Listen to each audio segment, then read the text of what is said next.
ఏలూరు జిల్లా నూజివీడులో వడ్డే ఓబన్న విగ్రహానికి మంత్రుడు కొలుసు పార్థసారథి సవితమ్మ ఆవిష్కరించారు. ఈ సందర్భంగా నూజివీడు రాజీవ్ సర్కిల్ నుండి భారీ మోటార్ సైకిల్ ర్యాలీని నిర్వహించారు. అనంతరం విగ్రహాన్ని ఆవిష్కరించి నివాళులు అర్పించారు.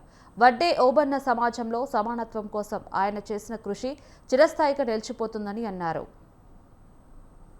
ఓబన్న గారి విగ్రహాన్ని మా చెల్లి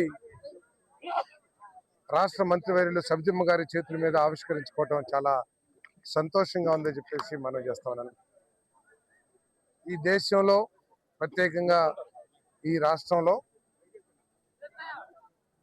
స్వాతంత్ర పోరాటానికి విత్తనం నాటిన వ్యక్తుల్లో ఒకడు ఓబన్న గారు. కానీ చరిత్ర కానీ చరిత్రకారులు కానీ వారి గొప్పతనాన్ని, వారి పోరాట పటిమని, వారు చేసిన పోరాటాలని భావితరాలకి సక్రమంగా తెలియచేయకపోవటం అనేది చారిత్రాత్మక తప్పుగా నేను భావిస్తూ ఉన్నాను.